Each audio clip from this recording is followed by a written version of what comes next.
रामचरितमानस के उत्तरकांड के भाग 2 में आप सब भक्तों का स्वागत है। सब देवता अलग अलग स्तुति करके अपने अपने लोक को चले गए। तब भाटों का रूप धारण करके चारों वेद वहां आए जहां श्री राम जी थे। कृपा निधान सर्वज्ञ प्रभु ने उन्हें पहचान कर उनका बहुत ही आदर किया। उसका भेद किसी ने कुछ भी नहीं जाना। वेद गुणगान करने लगे, हे सगुण और निर्गुण रूप, हे अनुपम रूप लावण्य युक्त, हे राजाओं के शिरोमणि आपकी जय हो। आपने रावण आदि प्रचंड प्रबल और दुष्ट निशाचरों को अपनी भुनाव भुजाओं के बल से मार डाला। आपने मनुष्य अवतार लेकर संसार के भार को नष्ट करके अत्यंत कठोर दुष्टों को दुखों को भस्म कर दिया। हे दयालु, हे शरणागत रक्षा करने वाले प्रभु आपकी जय हो। मैं शक्ति सहित शक्तिमान आपको प्रणाम करता हूँ।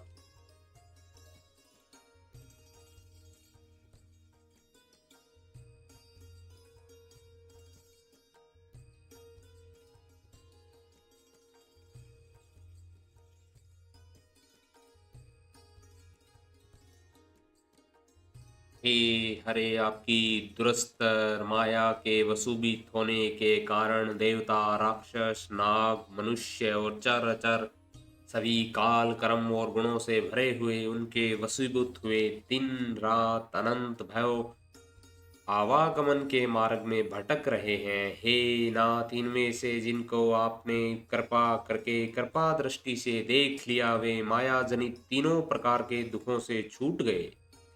हे जन्म मरण के श्रमों को काटने में कुशल श्री राम जी, हमारी रक्षा कीजिए। हम आपको नमस्कार करते हैं। जिन्होंने मिथ्या ज्ञान के अभिमान में विशेष रूप से मतवाले होकर जन्म मृत्यु को हारने वाली आपकी भक्ति का आदर नहीं किया। हे अरि, उन्हें देव दुर्लभ देवताओं की भी बड़ी कठिनता से प्राप्त होने वाले ब्रह्मा आदि के पद को पाकर भी उस पद से नीचे गिरते दिखते हैं। परंतु जो सब आशाओं को छोड़कर आप पर विश्वास करके आपके दास हो रहते हैं, वे केवल आपका नाम ही जप कर बिना ही परिश्रम भव सागर से तर जाते हैं। हे नाथ, ऐसे आपका हम स्मरण करते हैं जो चरण शिव जी और ब्रह्मा जी के द्वारा पूज्य हैं तथा जिन चरणों की कल्याणमयी रज का स्पर्श पाकर शिला बनी हुई गौतम ऋषि की पत्नी अहिल्या तर गई, जिन चरणों के नक्शे मुनियों द्वारा वंदित वंदित त्रिलोकियों को पवित्र करने वाली देव नंदी गंगा जी निकली और ध्वजा वज्र अंकुश और कमल के चिन्हों से युक्त जिन चरणों में वन में फिरते समय कांटे चुभ जाने से इकट्ठे पड़ गए, हे मुकुंद, हे राम, हे रमापति, हम आपके उन्हीं दोनों चरण कमलों को नित्य भजते रहते हैं। वेद शास्त्रों ने कहा है, जिसका मूल अव्यक्त प्रकृति है, जो प्रवाह रूप से अनादि है, जिसके चार त्वचाएं हैं, 6 तने, 50 शाखाएं और अनेकों पत्ते और बहुत से फूल हैं, जिसमें कड़वे और मीठे 2 प्रकार के फल लगे हैं, जिस पर एक ही बेल है जो उसी के आश्रित रहती है, जिसमें नित्य नए पत्ते और फूल निकलते रहते हैं। ऐसे संसार वृक्ष स्वरूप आपको हम नमस्कार करते हैं। ब्रह्मा जन्मादित्य है, केवल अनुभव से ही जाना जाता है और मन से प्रे है। तो इस प्रकार कहकर उस ब्रह्मा का ध्यान करते हैं, वे ऐसा कहा करे और जाना करे। किंतु हे नाथ, हम तो नित्य आपका सगुण यश ही गाते हैं। हे करुणा के धाम प्रभु, हे सद्गुणों की खान, हे देव, हम यह वर मांगते हैं कि मन वचन और क्रम से विकारों को त्याग कर आपके चरणों में ही प्रेम करें। वेदों ने सबके देखते यह श्रेष्ठ विनती की है कि फिर वे अंतर ध्यान हो गए और ब्रह्मलोक को चले गए। काग वसुण जी कहते हैं, हे गरुड़ जी सुनिए। तब शिव जी वहां आए जहां रघुवीर थे और गदगद वाणी से स्तुति करने लगे। उनका शरीर पुलकावली से पूर्ण हो गया। हे राम, रमा रमण लक्ष्मी कांत, हे जन्म मरण के संताप का नाश करने वाले आपकी जय हो। आवागमन के भय से व्याकुल उस सेवक की रक्षा कीजिए। हे अवधपति, हे देवताओं के स्वामी, हे रमापति, हे विभो, मैं शरणागत आपसे यही मांगता हूँ कि हे प्रभु मेरी रक्षा कीजिए। ये 10 सिर और 20 भुजाओं वाले रावण का विनाश करके पृथ्वी के सब महान रोगों को दूर करने वाले श्री राम जी, राक्षस समूह रूपी जो पतंगे थे वे सब आपके बाण रूपी अग्नि के प्रचंड तेज से भस्म हो गए। आप पृथ्वी मंडल के अत्यंत सुंदर आभूषण हैं। आप श्रेष्ठ बाण, धनुष और तरकस धारण किए हुए हैं।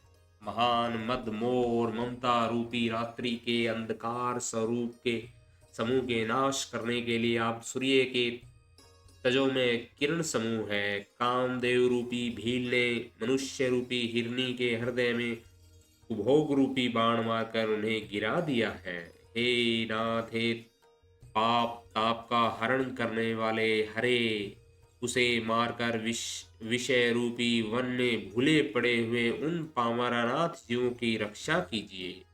लोग बहुत से रोगों और वियोगों से मारे हुए हैं। ये सब आपके चरणों के निरादर के फल हैं।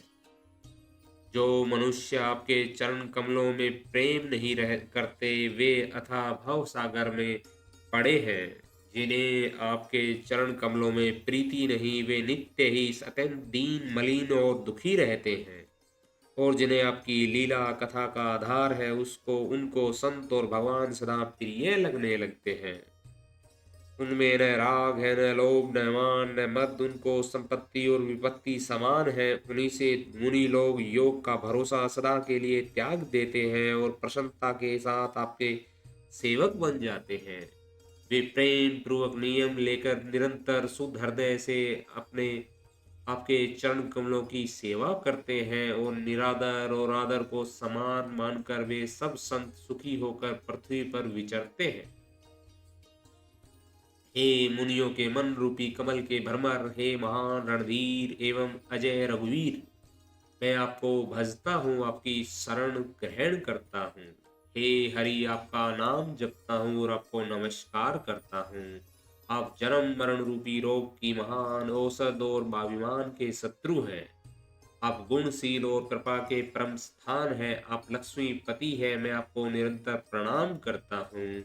हे रघुनंदन, आप जन्म मरण सुख दुख राग द्वेष आदि द्वंद्व समूह का नाश कीजिए। हे पृथ्वी की पालना करने वाले राजन, उस दीन जन की ओर भी दृष्टि डालिए। मैं आपको आपसे बार बार यही वरदान मांगता हूँ कि मुझे आपके चरण कमलों की अचल भक्ति और आपके भक्तों का सत्संग सदा प्राप्त हो। हे लक्ष्मीपते, हर्षित होकर मुझे यही दीजिए। श्री रामचंद्र जी के गुणों का वर्णन करके उमापति महादेव जी हर्षित होकर कैलाश को चले गए। तब प्रभु ने वानरों को सब प्रकार से सुख देने वाले डेरे दिलवाए। हे गरुड़ जी सुनिए, यह कथा पवित्र करने वाली है। दैहिक दैविक भौतिक तीनों प्रकार के तपों का तथा जन्म मृत्यु के भय का नाश करने वाली है। महाराज श्री रामचंद्र जी के कल्याण में राज्य अभिषेक का चरित्र निष्काम भाव से सुनकर मनुष्य वैराग्य तथा ज्ञान प्राप्त करते हैं। और जो मनुष्य सकाम भाव से सुनते और जो गाते हैं वे अनेकों प्रकार के सुख और संपत्ति पाते हैं।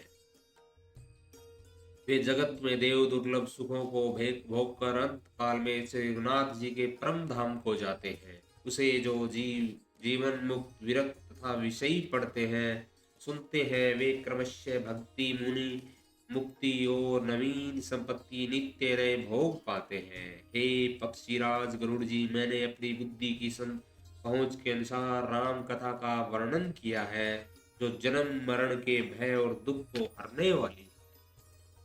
यह वैराग्य विवेक और भक्ति को दृढ़ करने वाली तथा मोह रूपी नदी के पार करने के लिए सुंदर नाव है। अवधपुरी में नित्य नए मंगलोत्सव होते हैं। सभी वर्गों के लोग हर्षित रहते हैं। श्री राम जी के चरण कमलों में जिन्हें श्री शिव जी मुनिगण तथा ब्रह्मा जी भी नमस्कार करते हैं, सबकी नित्य नवीन प्रीति है।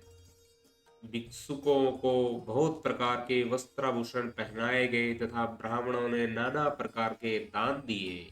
वानर सब ब्रह्मानंद में मगन है, प्रभु के चरणों में सबका प्रेम है। उन्होंने दिन जाते जाने ही नहीं और बात ही बात में 6 महीने बीत गए। उन लोगों को अपने घर भूल ही गए। जागृत की तो बात ही क्या, उन्हें सौपन भी में भी घर वालों की सुध यानी याद नहीं आती। जैसे संतों के मन में दूसरों से द्रोह करने की बात कभी नहीं आती। तब श्री रघुनाथ जी ने सब सखाओं को बुलाया, सबने आकर आदर सहित सिर नवाया।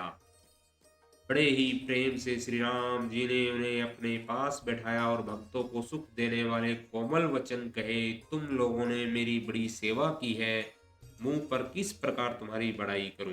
मेरे हित के लिए तुम लोगों ने घरों को तथा सब प्रकार के सुखों को त्याग दिया, इससे तुम मुझे अनंत अत्यंत ही प्रिय लग रहे हो। छोटे भाई, राज्य संपत्ति, जानकी, अपना शरीर, घर, कुटुंब कुटुंब और मित्र, ये सभी मुझे प्रिय हैं, परंतु तुम्हारे समान नहीं। मैं झूठ नहीं कहता, यह मेरा स्वभाव है। सेवक सभी को प्यारे लगते हैं, यह नीति नियम है। मेरा तो दास पर स्वाभाविक ही विशेष प्रेम है। हे सखागण, अब सब लोग घर जाओ, वहां दृढ़ नियम से मुझे भजते रहना। मुझे सदा सर्वव्यापक और सबका हित करने वाला जानकर अत्यंत प्रेम करना। प्रभु के वचन सुनकर सबके सब प्रेम मगन हो गए। हम कौन है और कहाँ है, यह देह की सुध भी भूल गई। वे प्रभु के सामने हाथ जोड़कर टकटकी लगाए देखते ही रह गए। अत्यंत प्रेम के कारण कुछ कह नहीं सकते। प्रभु ने उनका अत्यंत प्रेम देखा, तब उन्होंने प्रकार से विशेष ज्ञान का उपदेश दिया। प्रभु के सम्मुख वे कुछ कह नहीं सकते, बार बार प्रभु के चरण कमलों को देखते हैं। तब प्रभु ने अनेक रंगों के अनुपम और सुंदर गहने कपड़े मंगवाए। सबसे पहले भरत जी ने अपने हाथ से संवार कर सुग्रीव को वस्त्राभूषण पहनाए। फिर प्रभु की प्रेरणा से लक्ष्मण जी ने विभीषण जी को गहने कपड़े पहनाए। श्री रघुनाथ जी के मन को बहुत ही अच्छे लगे। अंगद बैठे ही रहे, वे अपने जगह से हिलते तक नहीं। उनका उत्कट प्रेम देखकर प्रभु ने उनको नहीं बुलाया। जामवान और नील आदि सबको श्री रघुनाथ जी ने स्वयं भूषण वस्त्र पहनाए। वे सब अपने हृदयों में श्री राम जी के रूप को धारण करके उनके चरणों में मस्तक नवाकर चले। तब अंगद उठकर सिर नवाकर, नेत्रों में जल भरकर और हाथ जोड़कर अत्यंत विनम्र तथा तथा मानो प्रेम के रस में डुबोए हुए वचन बोले। हे सर्वज्ञ, हे कृपा और सुख के समुंदर, हे दिनों पर दया करने वाले, हे आर्तों के बंधु सुनिए। हे नाथ, मरते समय मेरा पिता बाली मुझे आपकी ही गोद में डाल गया था, अतः हे भक्तों के हितकारी, आपका अशरण शरण विरध याद करके मुझे त्यागिए नहीं। मेरे तो स्वामी, गुरु, पिता और माता सब कुछ आप ही है। आपके चरण कमलों को छोड़कर मैं कहाँ जाऊं। हे महाराज, आप ही विचार कर कहिए, प्रभु आपको छोड़कर घर में मेरा क्या काम। हे नाथ, इस ज्ञान बुद्धि और बल से हीन बालक तथा दीन सेवक को शरण में रखिए। मैं घर की सब नीची से नीची सेवा करूंगा और आपके चरण कमलों को देख देख कर भव सागर से तर जाऊंगा। ऐसा कहकर वे श्री राम जी के चरणों में गिर पड़े और बोले, हे प्रभु, मेरी रक्षा कीजिए। हे नाथ, अब यह न कहिए कि तू घर जा। अंगद के विनम्र शब्द वचन सुनकर करुणा की सीमा प्रभु श्री राम जी ने उनको उठाकर हृदय से लगा लिया। प्रभु के नेत्र कमलों में प्रेमांसुओं का जल भर आया। तब भगवान ने अपने हृदय की माला, वस्त्र और मणि बाली पुत्र अंगद को पहनाकर और बहुत प्रकार से समझाकर उनकी विदाई की। भक्तों की करनी को याद करके भरत जी, छोटे भाई शत्रुघ्न जी और लक्ष्मण जी सहित उनको पहुंचाने चले। अंगद के हृदय में थोड़ा प्रेम नहीं है, अर्थात बहुत अधिक प्रेम है। वे फिर कर श्री राम जी की ओर देखते हैं और बार बार दंडवत प्रणाम करते हैं। मन में ऐसा आता है कि श्री राम जी मुझे रहने को कह दें, वे श्री राम जी के देखने की, बोलने की, चलने की और हंसकर मिलने की रीति को याद कर करके सोचते और दुखी होते हैं। किंतु प्रभु का रुख देखकर बहुत से विनय वचन कहकर तथा हृदय में चरण कमलों को रखकर वे चले। अत्यंत आदर के साथ सब वानरों को पहुंचाकर भाइयों सहित भरत जी लौट आए। तब हनुमान जी ने सुग्रीव के चरण पकड़कर अनेक प्रकार से विनती की और कहा, हे देव, 10 दिन श्री रघुनाथ जी की चरण सेवा करके फिर मैं आप आकर आपके चरणों के दर्शन करूंगा। सुग्रीव ने कहा, हे पवन कुमार, तुम पुण्य की राशि हो जो भगवान ने तुमको अपनी सेवा में रख लिया। जाकर कृपाधाम श्री राम जी की सेवा करो। सब वानर ऐसा कहकर तुरंत चल पड़े। अंगद ने कहा, हे हनुमत सुनो, मैं तुमसे हाथ जोड़कर कहता हूँ, प्रभु से मेरी दंडवत कहना और श्री रघुनाथ जी को बार बार मेरी याद कराते रहना। ऐसा कहकर बालीपुत्र अंगद चले। तब हनुमान जी लौट आए और आकर प्रभु से उनका प्रेम वर्णन किया। उसे सुनकर भगवान प्रेम मगन हो गए। काग वसुंठ जी कहते हैं, हे गरुड़ जी, श्री राम जी का चित्त वज्र से भी अत्यंत कठोर और फूल से भी अत्यंत कोमल है, तब कहिए वह किसकी समझ में आ सकता है। फिर कृपालु श्री राम जी ने निषाद राज को बुला लिया और उसे भूषण वस्त्र प्रसाद में दिए। अब तुम भी घर जाओ, वहां मेरा स्मरण करते रहना और मन वचन और कर्म से धर्म के अनुसार चलना। तुम मेरे मित्र हो और भरत के समान भाई हो। अयोध्या में सदा आते जाते रहना। यह वचन सुनते ही उसको भारी सुख उत्पन्न हुआ। नेत्रों में आनंद और प्रेम के आंसुओं का जल भरकर वह चरणों में गिर पड़ा। फिर भगवान के चरण कमलों को हृदय में रखकर वह घर आया और आकर अपने कुटुंबियों को उसने प्रभु का स्वभाव सुनाया। श्री रघुनाथ जी का यह चरित्र देखकर अवधपुरीवासी बार बार कहते कि सुख की राशि श्री रामचंद्र जी धन्य है। श्री रामचंद्र जी के राज्य पर प्रतिष्ठित होने पर तीनों लोग हर्षित हो गए। उनके सारे शोक जाते रहे। कोई किसी से वैर नहीं करता। श्री रामचंद्र जी के प्रताप से उन सबकी विषमता मिट गई। सब लोग अपने अपने वर्ण और आश्रम के अनुकूल धर्म में तत्पर हुए सदा वेद मार्ग पर चलते हैं और सुख पाते हैं। उन्हें न किसी बात का भय है, न शोक है, न कोई रोग ही सताता है। राम राज्य में देहिक, देविक और भौतिक ताप किसी को नहीं व्यापते। सब मनुष्य परस्पर प्रेम करते हैं और वेदों में बताई हुई नीति नीति में तत्पर रहकर अपने अपने धर्म का पालन करते हैं।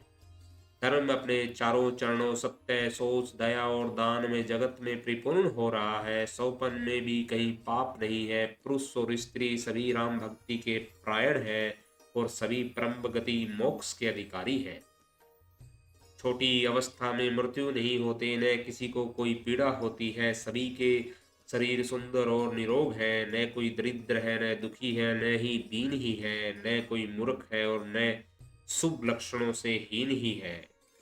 सभी दम रहित है, धर्म प्रायण है और प्रणात्मा है। सुन पुरुष और स्त्री सभी चतुर और गुणवान है। सभी गुणों का आदर करने वाले और पंडित है तथा सभी ज्ञानी है। सभी कृतज्ञ, दूसरे के किए हुए उपकार को मानने वाले हैं। कपट चतुराई किसी में नहीं है। काक वसुंठ जी कहते हैं, हे पक्षीराज गरुड़ जी सुनिए, श्री राम जी के राज्य में जड़ चेतन सारे जगत में काल, क्रम, स्वभाव और गुणों से उत्पन्न हुए दुख किसी को भी नहीं होते, अर्थात उनके बंधन में कोई नहीं है। अयोध्या में श्री रघुनाथ जी 7 समुद्रों की मेघला कर धनी वाली पृथ्वी के एकमात्र राज्य है। जिनके एक एक रोम में अनेकों ब्रह्मांड है, उनके लिए 7 द्वीपों की यह प्रभुता कुछ भी अधिक नहीं है। बल्कि प्रभु की उस महिमा को समझ लेने पर तो यह कहने में कि वे 7 समुद्रों से घिरी हुई सप्त द्वीपमयी पृथ्वी के एक छत्र सम्राट है, उनकी बड़ी हीनता होती है। परंतु हे गरुड़ जी, जिन्होंने यह उपमा जान भी ली, वे भी इस लीला में बड़ा प्रेम मानते हैं, क्योंकि उस महिमा को भी जानने का फल यह लीला, उस लीला का अनुभव ही है। इंद्रियों का दमन करने वाले श्रेष्ठ महामुनि ऐसा कहते हैं। राम राज्य की सुख संपत्ति का वर्णन शेष जी और सरस्वती जी भी नहीं कर सकते। सभी नर नारी उद्धार, सभी परोपकार हैं और सभी ब्राह्मणों के चरणों के सेवक हैं। सभी पुरुष मात्र एक पत्नी वर्ती है। इसी प्रकार स्त्रियां भी मन वचन और क्रम से पति का हित करने वाली है। श्री रामचंद्र जी के राज्य में दंड केवल सन्यासियों के हाथों में है और भेद नाचने वालों के नृत्य समाज में है। और जीतो शब्द केवल मन के जीतने के लिए ही सुनाई पड़ता है, अर्थात राजनीति में शत्रुओं को जीतने तथा चोर डाकुओं आदि को दमन करने के लिए साम दाम दान दंड और भेद ये चारों उपाय किए जाते हैं। राम राज्य में कोई शत्रु है ही नहीं, इसलिए जीतो शब्द केवल मन के जीतने के लिए ही कहा जाता है। कोई अपराध करता ही नहीं, इसलिए दंड किसी को नहीं होता। दंड शब्द केवल सन्यासियों के हाथ में रहने वाले दंड के लिए ही रह गया तथा सभी अनुकूल होने के कारण भेद नीति की आवश्यकता ही नहीं रह गई। भेद शब्द केवल सूर ताल के भेद के लिए ही कामों में आता है। वनों में वृक्ष सदा फूलते और फलते हैं, हाथी और सिंह एक साथ रहते हैं, पक्षी और पशु सभी ने स्वाभाविक वैर भुलाकर आपस में प्रेम बढ़ा लिया।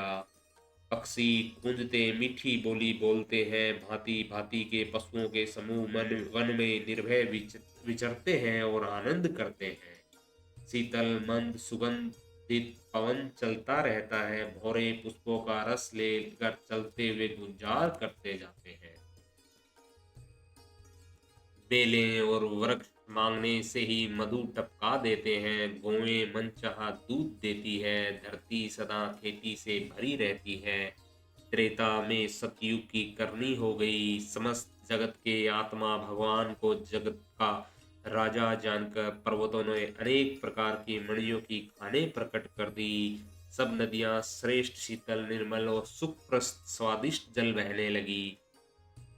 समुंदर अपनी मर्यादा में रहते हैं, वे लहरों के द्वारा किनारों पर रतन डाल देते हैं जिन्हें मनुष्य पा जाते हैं। सब तालाब कमलों से परिपूर्ण है, दसों दिशाओं के विभाग अत्यंत प्रसन्न है।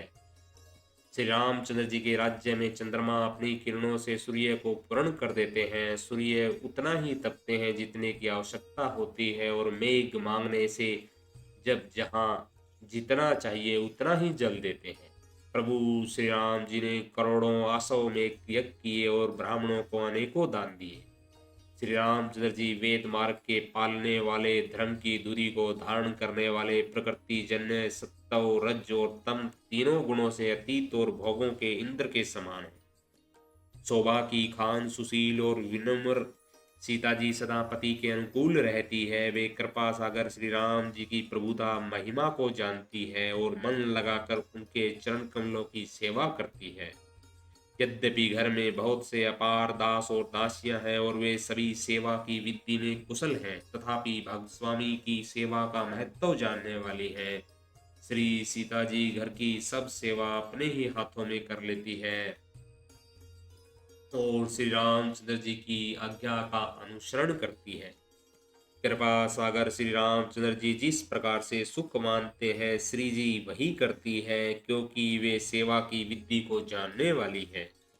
घर में कौशल्या आदि सभी सासुओं की सीता जी सेवा करती है, उन्हें किसी बात का अभिमान और मद नहीं। शिव जी कहते हैं, हे उमा जग जननी रमा, सीता जी ब्रह्मा आदि देवताओं से वंदित और सदा आनंदित सर्व गुण संपन्न है। देवता जिनका कृपा कटाक्ष चाहते हैं, परंतु वे उनकी ओर देखती भी नहीं, वे ही लक्ष्मी जी जानकी जी अपने महामहिम स्वभाव को छोड़कर श्री रामचंद्र जी के चरण विंद में प्रीति करती है। सब भाई अनुकूल रहकर उनकी सेवा करते हैं। श्री राम जी के चरणों में उनकी अत्यंत अधिक प्रीति है, वे सदा प्रभु का मुखारविंद ही देखते रहते हैं। कृपालु श्री राम जी कभी हमें कुछ सेवा करने को कहें, श्री रामचंद्र जी भी भाइयों पर प्रेम करते हैं और उन्हें नाना प्रकार की नीतियां सिखलाते हैं। नगर के लोग हर्षित रहते हैं और सब प्रकार के देव दुर्लभ देवताओं को भी कठिनता से प्राप्त होने वाले भोग भोगते हैं। वे दिन रात ब्रह्मा जी को मनाते रहते हैं और उनसे श्री रघुवीर के चरणों में प्रीति चाहते हैं। सीता जी के लव और कुश ये दोनों पुत्र उत्पन्न हुए जिनका वेद पुराणों ने वर्णन किया है।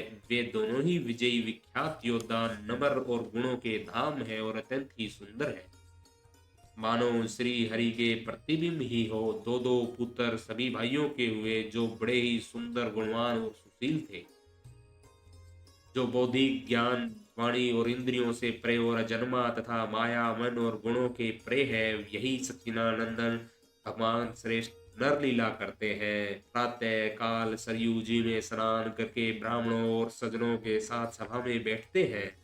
वशिष्ठ जी वेद और पुराणों की कथाओं का वर्णन करते हैं और श्री राम जी सुनते हैं, यद्यपि वे सब जानते हैं। वे भाइयों को साथ लेकर भोजन करते हैं। उन्हें देखकर सभी माताएं आनंद से भर जाती हैं। भरत जी और शत्रुघ्न जी दोनों भाई लक्ष्मण जी सहित उपवनों में जाकर वहां बैठकर श्री राम जी के गुणों की कथाएं पूछते हैं और हनुमान जी अपनी सुंदर बुद्धि से उन गुणों में गोता लगाकर उनका वर्णन करते हैं। श्री रामचंद्र जी के निर्मल गुणों को सुनकर दोनों भाई अत्यंत सुख पाते हैं और विनय करके बार बार कहलवाते हैं।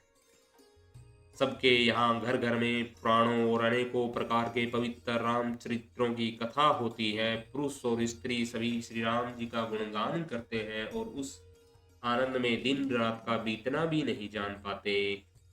जहाँ भगवान श्री रामचंद्र जी स्वयं राजा होकर विराजमान हैं, उस अवधपुरी के निवासियों के सुख संपत्ति के समुदाय का वर्णन हजारों शेष जी भी नहीं कह सकते। नारद आदि और सनक आदि मुनीश्वर सब कौशलराज श्री राम जी के दर्शन के लिए प्रतिदिन अयोध्या आते हैं। उस दिव्य नगर को देखकर वैराग्य भुला देते हैं। दिव्य स्वर्ण और रत्नों से बनी हुई अटारियां, उनमें मणि रत्नों की अनेकों रंग की सुंदर ढली हुई फर्शें हैं। नगर के चारों ओर अत्यंत सुंदर परकोटा बना है जिस पर सुंदर रंग बिरंगे कंगूरे बने, मानो नवग्रहों ने बड़ी भारी सेना बनाकर अमरावती को आकर घेर लिया हो। पृथ्वी सड़कों पर अनेकों रंगों के कांचों की गच्छ बनाई गई है जिसे देखकर श्रेष्ठ मुनियों के भी मन नाच उठते हैं। उज्जवल महल ऊपर आकाश को चूम रहे हैं। महलों पर के कलश अपने दिव्य प्रकार से मानो सूर्य चंद्रमा के प्रकाश की भी निंदा तिरस्कार करते हैं। महलों में बहुत सी मणियों से रचे हुए झरोखे सुशोभित है और घर घर में मणियों के दीपक शोभा पा रहे हैं। घरों में मणियों के दीपक शोभा दे रहे हैं। मूंगों की बनी हुई देहलियां चमक रही है। मणियों के खंभे हैं। मणियों पन्नों से जड़ी हुई सोने की दीवारें ऐसी सुंदर है मानो ब्रह्मा ने खास तौर से बनाई हो। महल सुंदर, मनोहर और विशाल है। उसमें सुंदर स्फटिक के आंगन बने हैं। प्रत्येक द्वार पर बहुत से खरादे हुए हीरों से जड़े हुए सोने के किवाड़ हैं। घर घर में सुंदर चित्रशालाएं हैं जिनमें श्री राम जी के चरित्र बड़ी सुंदरता के साथ संवार कर अंकित किए हुए हैं। जिन्हें मुनि देखते हैं तो वे भी उनको चित्त को चुरा लेते हैं। सभी लोगों ने भिन्न भिन्न प्रकार की पुष्पों की वाटिकाएं यत्न करके लगा रखी हैं जिनमें बहुत जातियों की सुंदर और ललित लताएं सदा वसंत की तरह फूलती रहती हैं। भौरे मनोहर समर से गुंजार करते हैं। सदा तीनों प्रकार की सुंदर वायु बहती रहती है।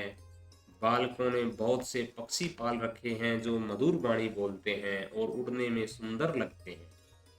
मोर, हंस, सारस और कबूतर घरों के ऊपर बड़ी ही शोभा पाते हैं।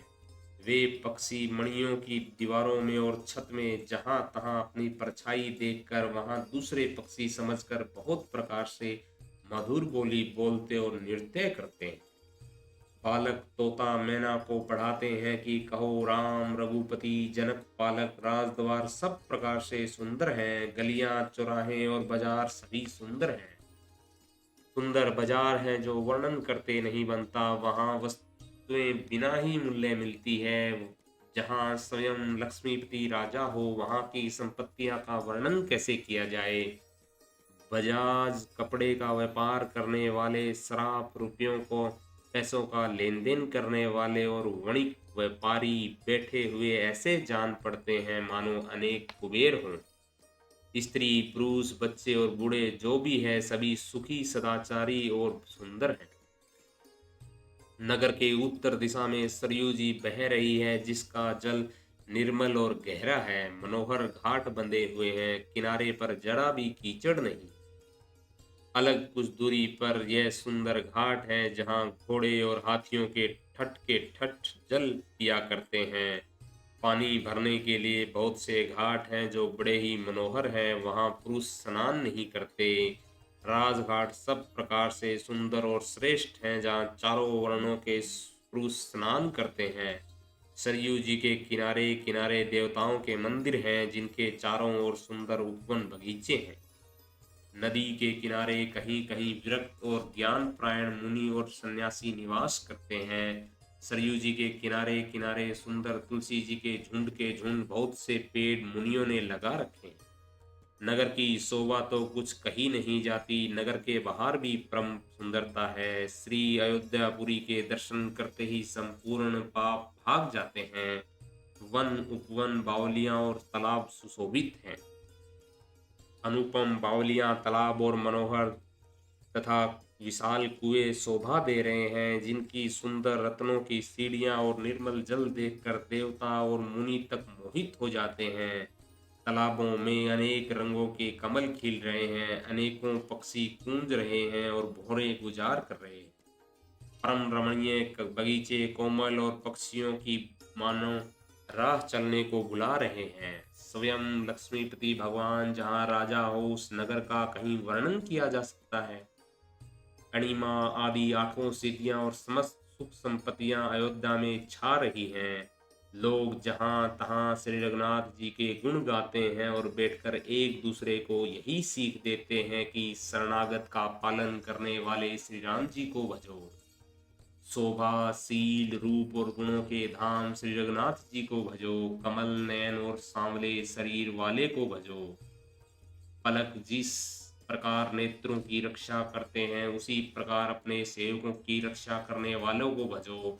सुंदर बाण धनुष और तरकस धारण करने वालों को भजो। संत रूपी कमल वन के लिए सूर्य रूप रणधीर श्री रामचंद्र जी को भजो। काल रूपी भयानक सर्प के भक्षण करने वाले श्री राम रूप गरुड़ जी को भजो। निष्काम भाव से प्रणाम करते ही ममता का नाश कर देने वाले श्री राम जी को भजो। लोभ मोह रूपी हरणों के समूह के नाश करने वाले श्री राम जी किरात को भजो।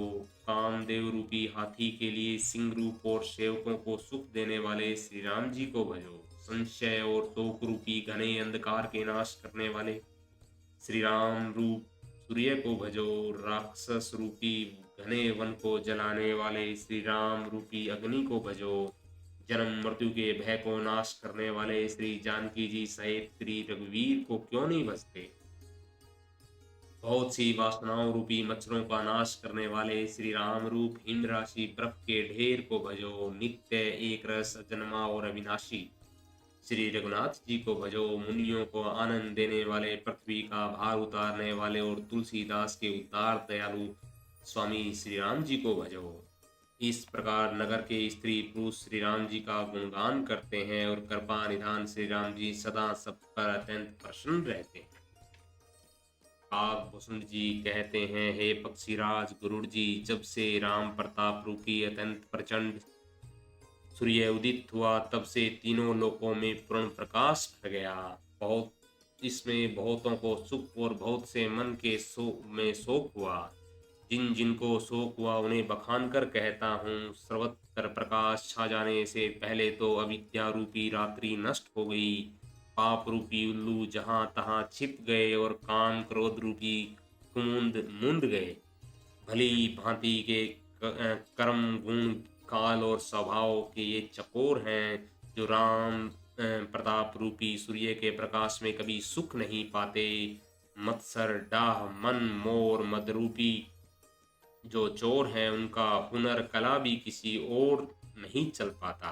धर्म रूपी तालाब में ज्ञान विज्ञान ये अनेकों प्रकार के कमल खिल उठे।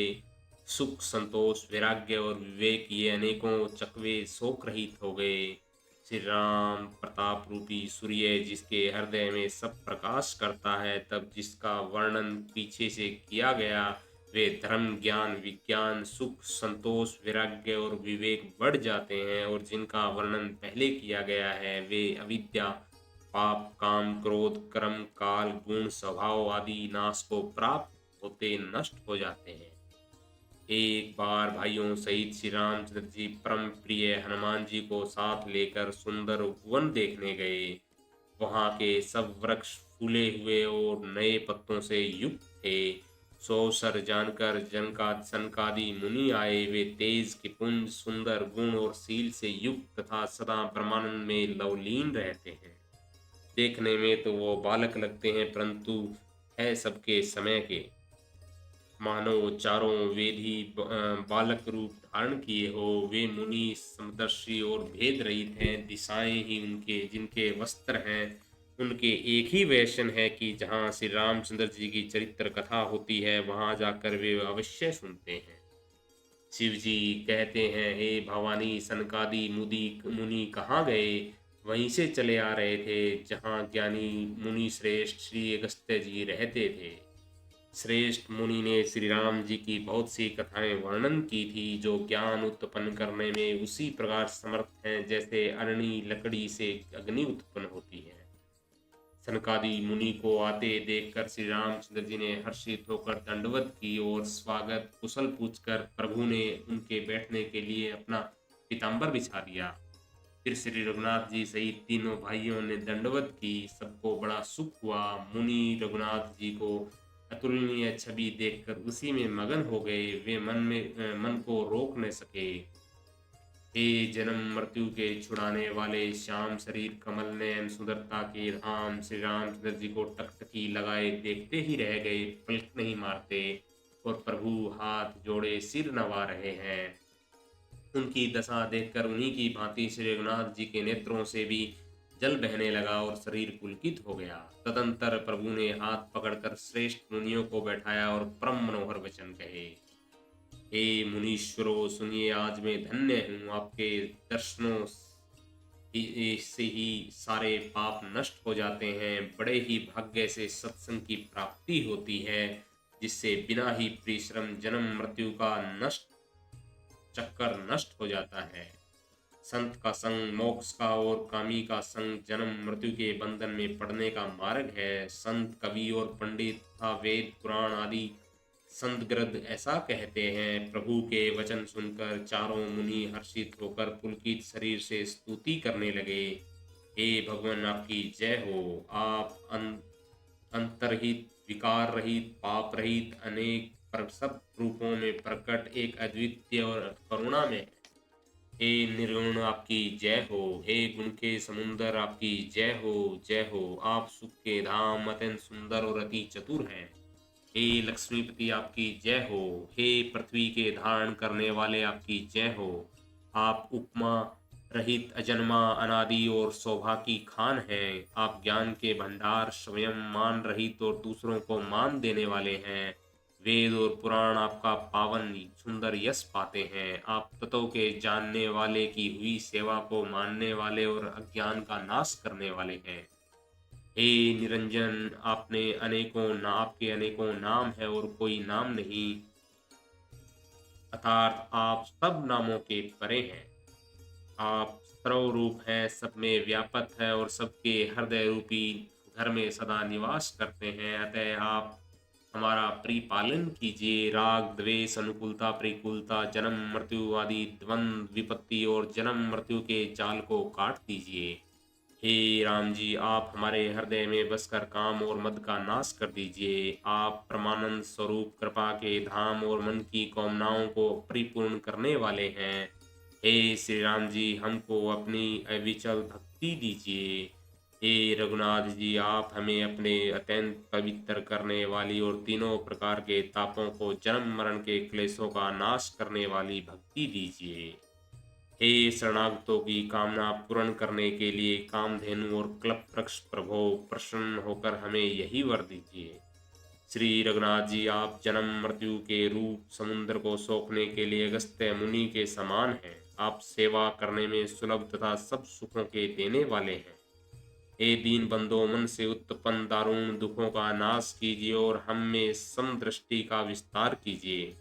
आप विषयों की आशा, भय और ईर्ष्या आदि के निवारण करने वाले हैं तथा विनय, विवेक और वैराग्य के विस्तार करने वाले हैं। हे राजाओं के शिरोमणि एवं पृथ्वी के भूषण श्री राम जी, स्तुति जन्म मृत्यु के प्रवाह रूपी नदी के लिए नौका रूप अपनी भक्ति प्रदान कीजिए।